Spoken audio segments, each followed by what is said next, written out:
I'd be very much interested to hear your opinion on that because you seem as such, a self-conscious and, understanding person. As an artist, what brings you more joy in the creative process? Is it the aspect of expressing yourself, or is it the aspect of seeing what you've created being in connection with other people? It goes back and forth a lot. For me, it's the act of doing it. To be so invested in what you're doing and just so obsessed with every moment of it is, to me, like the purpose of life. Like if you can't find a reason to wake up every morning, that's really tough. So for me, I have a hard time going to sleep because like there's so many things that I want to do, from designing clothing to designing my world and artwork, and then writing music, and then having the interaction with the fans that we've built and grown up together. Because I've been doing this since I've been 11. I'm 26 now. We've been doing Palaye since I've been like 17, give or take. So it's been this life goal, this life project that I've been working on. And, it's like the quote, Rome wasn't built in a day. In fact, it's still being built. Yeah. And that's like human beings. I don't think there ever is an end. But with artwork, there's an incredible saying, is art ever finished, or is it merely just abandoned? And I have to ask myself and come to understandings with that every time I near a completion of a piece. And because there's this path that follows, and it's different every time, but there's a lot of similarities in it, where it's like you start a piece and that voice in your head says you're shit. And it's like, what are you doing? What are you wasting your time? You're fucking terrible. Yeah. And you say, shut the fuck up. And then you find your groove and your stride, and you're like, fuck, this is what that piece is.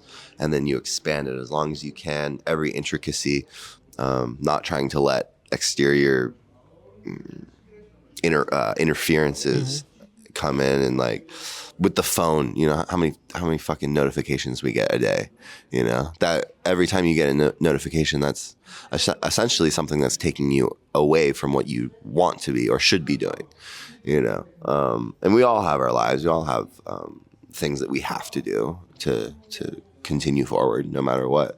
But then like within that piece, I find the beauty and find the point of it all.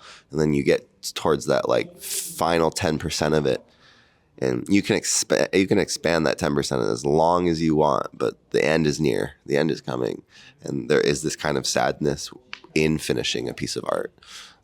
So start a new one. That's a beautiful way to put it. Do you achieve satisfaction with everything that you create, whether it's music or art or quotes, as you mentioned? Or are you the type of, a person that is never satisfied with what you have produced?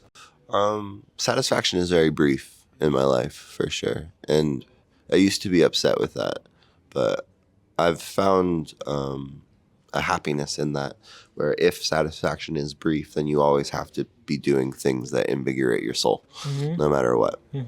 And I do really enjoy the aspect of creating art or music that everyone has an interpretation of it.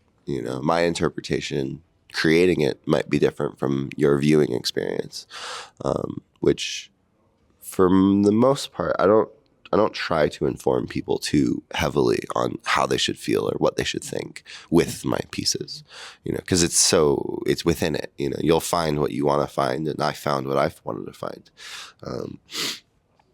Even down to like the words and poetry that I put in my pieces, I used to be very, very open and honest, like my soul to publication, which unfortunately this world isn't like that. You'll be torn apart. So then I started putting a lot of my poems and thoughts into Latin. So if you wanted to really learn it, you'd have to transcribe the Latin. And then in the graphic novel, I created my own cipher. So my own language, but it can't really be spoken as language. It can just be written. So for every letter, there's 26 letters in the alphabet, I believe. And there's 3 symbols for each letter. And then the key code will be released in like a year or 2 or something like that. But That's amazing. I'll definitely. there's nothing sacred in this life, so create your own sacred. Wow, such a good slogan.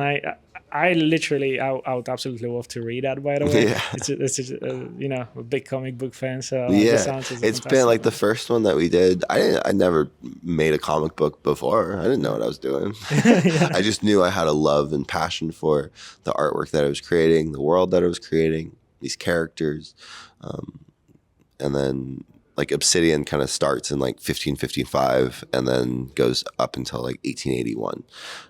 So creating a history for that course of time, it's incredible. It's fun, and it's never ending. And I know a lot of people are like, oh, come on, when's the next one? When's the next one? It's like, it's just me and this artist Exo Billy that are doing it. And I've had the option to like sell it to a comic book company and stuff, but how sad would that be to let go of my baby? Of your personality, pretty Yeah. much, it encapsulates everything that you are. So And every aspect of art that I create, there has been many pieces that I've created and I absolutely hated it. And like there has been a few pieces that I've destroyed, or like in the pandemic, I made a whole album, like an entire album, and then just decided not to release it. I think it's more, if you're creating things just to be like celebrated, that's not the purpose. If you're creating things because your soul requires it, do it. And then if you come to a point where you're like, well, I'm not comfortable right now for other people to have an opinion, that's also a very respectable reason not to release something.